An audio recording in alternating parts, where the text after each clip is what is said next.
Depois de um longo período de férias, os estudantes voltaram às aulas no começo de 2020, mas não esperavam que uma pandemia modificaria completamente as suas vidas. A Covid-19 chegou e, infelizmente, não pretende ir embora tão cedo.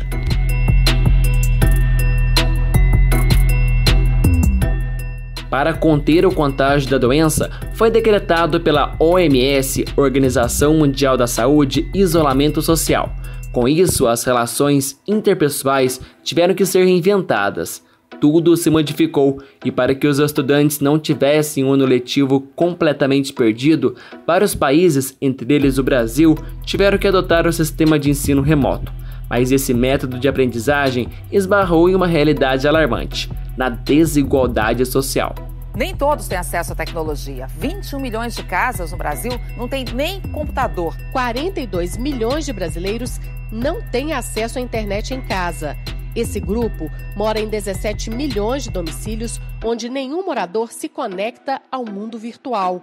A maioria está fora das regiões metropolitanas.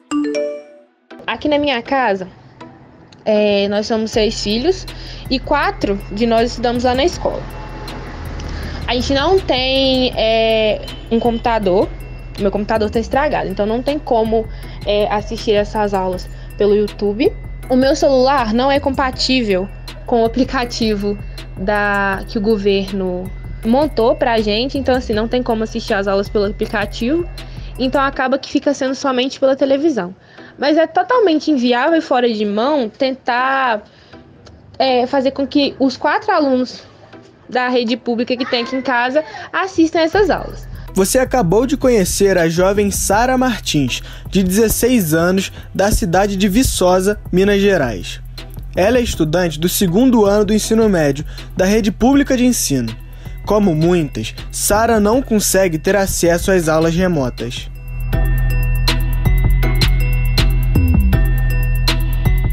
Outro ponto importante é a falta de estrutura e a dificuldade na hora de lidar com as tecnologias, atrapalhando ainda mais o aprendizado, o que faz com que os alunos de diferentes séries se virem como podem. Tá bem complicado para muitas famílias receberem as atividades, fazer interação com os alunos, com as famílias, né? Que nem todos possuem até mesmo o ponto de internet. Então isso fica muito difícil, acaba afastando muito o aluno do acesso, né, a essa aprendizagem e, querendo ou não, causa, né, uma desigualdade social, sim, bem grande. Essa nova realidade prejudica principalmente os estudantes que estão concluindo o ensino médio, como é o caso do Liedson Souza, com 17 anos, da cidade de Manhuaçu, Minas Gerais. A programação que existe é um aplicativo chamado Conexão Escola. Ele é disponibilizado somente para dispositivos Android. Tem como assistir no YouTube. A apresentação de aulas são disponibilizadas de segunda a sexta, de 7h30 ao meio-dia. Esse tempo ele é dividido do 4º ano do ensino fundamental ao 3º do ensino médio. No máximo, são dadas 2 aulas de 20 minutos para cada série. Uma carga horária totalmente diferente daquela que a gente está acostumado. Depois de assistir a aula, tem algumas atividades para serem cumpridas enviadas no aplicativo. Mas não temos nenhuma monitoria, algum professor, caso alguém tiver alguma dúvida. Esse e outros fatores afetam diretamente na vida do aluno, colocando ele atrás dos alunos da escola privada. É o caso de Maria Júlia, de 17 anos, da cidade de Juiz de Fora. Ela é estudante do Colégio Particular Jesuítas. A plataforma que eles disponibilizaram é muito completa, tem muita coisa lá que dá pra gente utilizar. Sim, eu pretendo cursar o Enem. Bom, eu acho que não teremos uma preparação adequada para o exame, pelo fato de já termos perdido uma grande parte do ano. Não tem como ter um ensino realmente de qualidade com tanto tempo perdido e o Enem tão próximo. Eu vou cursar o Enem esse ano e mesmo com as aulas digitais, eu sinto que eu não estou totalmente preparada para fazer. Não sei se é por insegurança minha, mas Eu acho que se eu tivesse na aula presencial, eu estaria muito mais preparada, já que lá eu tenho mais foco. Em casa eu não sou muito focada, sabe? Muita coisa me dispersa, muita coisa tira minha atenção.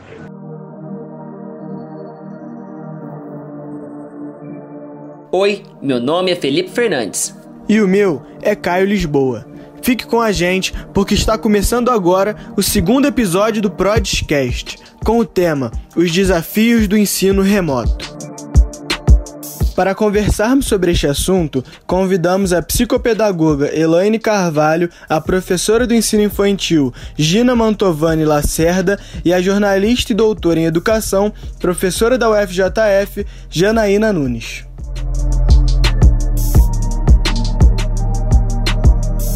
Para entendermos melhor o assunto, vamos abordar alguns dados importantes.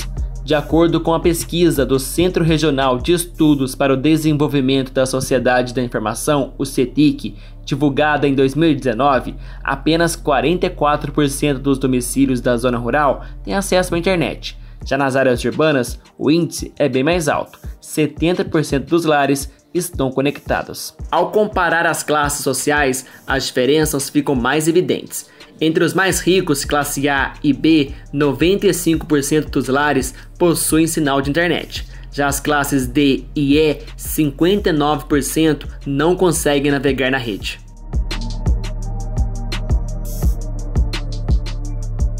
Dados da população cuja renda familiar é inferior a um salário mínimo também vieram à luz do conhecimento. Segundo a mesma empresa de pesquisas, 78% das pessoas com acesso à internet usam apenas o celular. Essa questão da infraestrutura, da criança não ter acesso ao computador, à internet, e próprio de uma sociedade econômica bem complicada, que nós temos uma realidade muito grande, de crianças que passam por necessidades, de crianças com pais que não são alfabetizados, e tendo que lidar com toda essa situação, eu acredito que enquanto psicopedagoga, enquanto professora que sou, porque antes da gente ter uma outra formação, eu tenho 20 anos de profissão e como psicopedagoga eu tenho 10.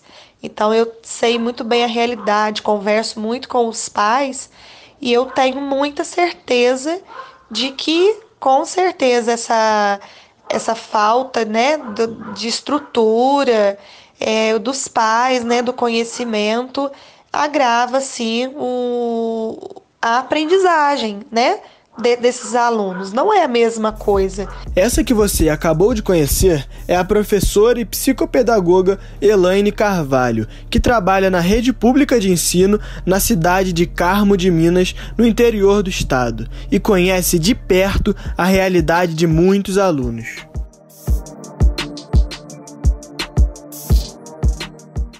Com o calendário escolar paralisado, não só o ensino fica prejudicado.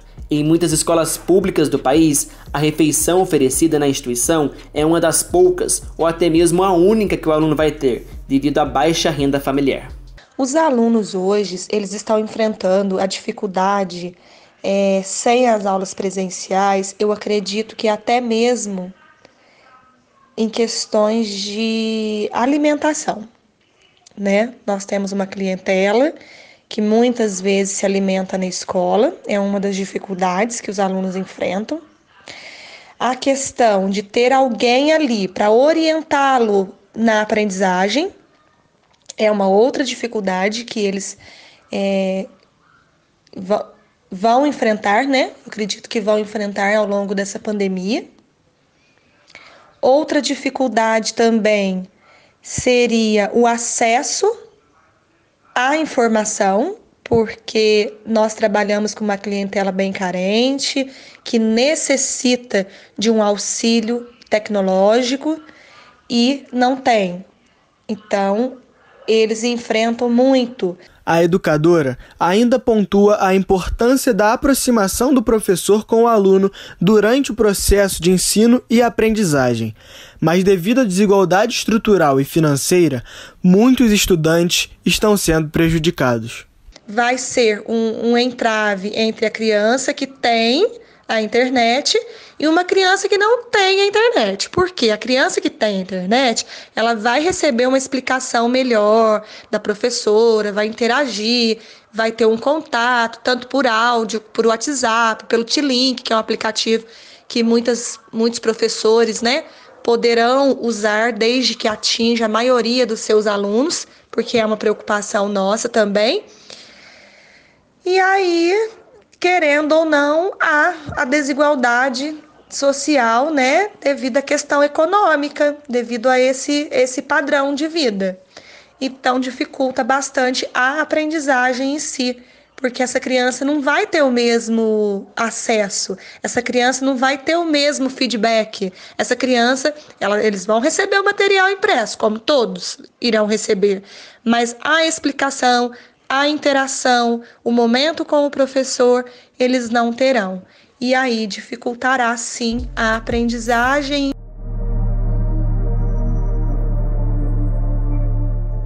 Quando falamos em desigualdade no acesso ao ensino, não é apenas de classe social, mas também da dificuldade que alunos com necessidades especiais encontram para frequentar as aulas presenciais. Nas plataformas digitais, as barreiras encontradas são ainda maiores. O Brasil tem 1.200.000 estudantes na educação especial, específica para pessoas com alguma deficiência, sendo que 93% estão incluídos em classes comuns. Lecionando há 32 anos no ensino infantil, Gina Mantovani Lacerda vem modificando seu método de ensino e se adequando às condições de tecnologia de cada família. A adaptação depende da necessidade de cada aluno. Tenho 2 alunos com transtorno do espectro autista, onde as adaptações são feitas de forma lúdica com material concreto, igual, por exemplo, identificar cor através das figuras geométricas, encaixando as peças no lugar determinado. A minha comunicação vai ser direta com os pais pelo WhatsApp e minha maneira de estar perto dos meus alunos vai ser dando orientações sobre as atividades para que os pais realizem com os filhos em casa.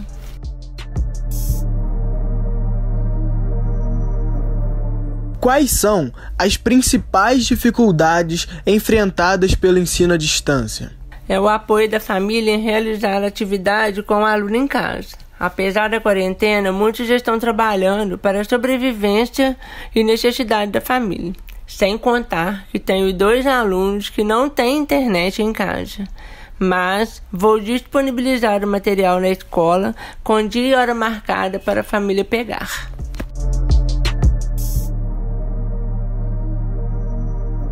Obrigado, professora Gina.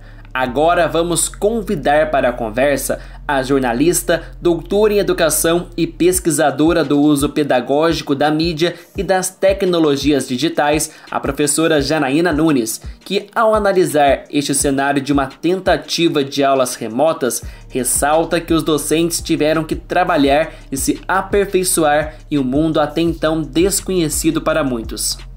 Toda essa questão de pandemia, isolamento social, fechamento das escolas, pegou todo mundo de surpresa, né?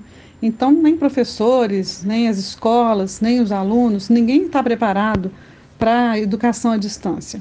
O que a gente tem visto são iniciativas de aulas online, iniciativas experimentais, né, desenvolvidas por professores, por escolas, mas sempre de uma forma muito na tentativa e erro, de acerto e erro, porque como as escolas não têm essa experiência de educação à distância, os professores muito menos, a maioria deles sem familiaridade com tecnologia, acostumada da sua aula tradicional, sempre está sendo um aprendizado para todos. Então a gente não pode chamar o que está acontecendo de ensino à distância nos moldes do que é a educação à distância, né? O conceito de educação à distância.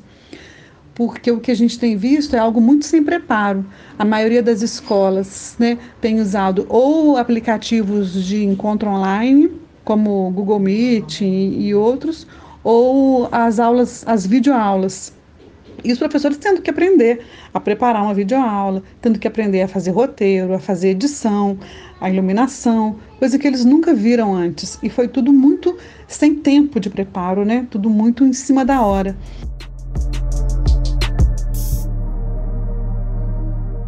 Então, assim, a gente tem visto um movimento de professores guerreiros tentando se reinventar, de apoio mútuo entre eles, tentando trocar figurinhas, trocar aprendizagens, como que mexe nesse aplicativo, como que faz isso, com apoio das escolas particulares.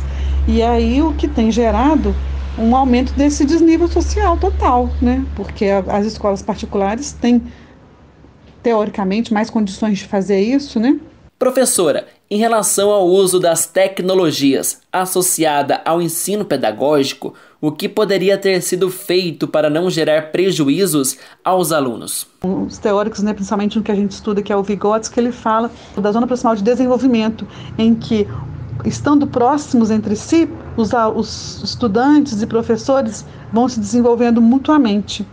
E isso é impossível de ser feito no meio online, da forma que tem sido feita hoje. Porque a educação à distância propriamente dita, ela vem trabalhando com outras ferramentas, com fóruns, com debates, com a mediação do tutor, professor, tutor, aluno. Então, se exige um instrumental maior de recursos do que o que tem sido aplicado hoje em dia.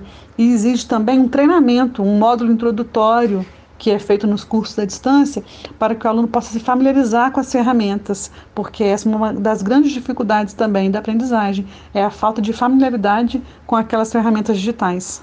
A nova realidade sem o ambiente escolar, sem os professores e os colegas de sala, dificulta ainda mais o processo de aprendizado.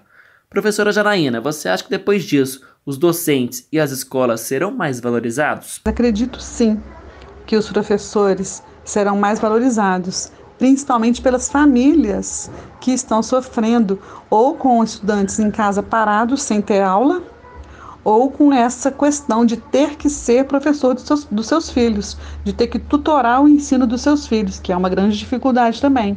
As famílias que estão em casa geralmente estão sem ajudante, então as famílias têm que se haver com a limpeza da casa, com a alimentação, e mais com essa questão do ensino, que não havia preparo para isso, né?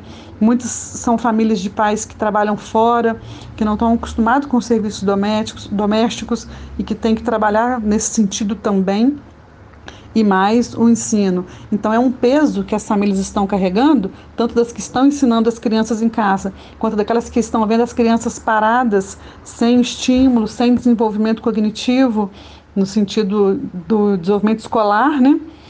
E então é claro que os professores serão mais valorizados pelas famílias. Como bem falou a professora Janaína Nunes, nesse cenário de ensino remoto, muitos pais estão auxiliando no estudo de seus filhos. Mas em muitas famílias brasileiras, os responsáveis possuem baixa ou nenhuma escolaridade, o que agrava uma pesquisa divulgada em 2017 pelo IBGE, Instituto de Geografia e Estatística.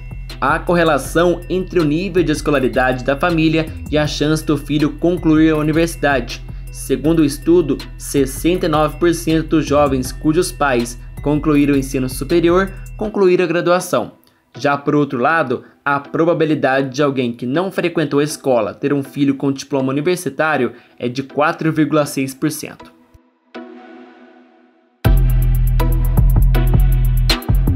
A pandemia de Covid-19 só fez transparecer o descaso que o poder público tem com a educação.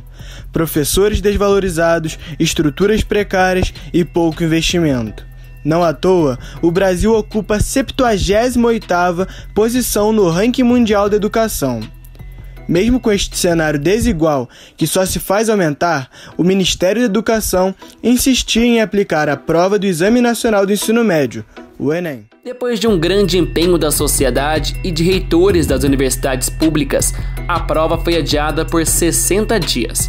Até o final da criação deste podcast, não havia uma data marcada para a realização do exame. Essa edição do Podcast teve a produção de Felipe Fernandes, Ana Beatriz Santos, Gabriel Magacho, Caio Lisboa e Matheus Leri. Edição de Tainá Mantovani e apresentação de Felipe Fernandes e Caio Lisboa. Eu fico por aqui. Até mais!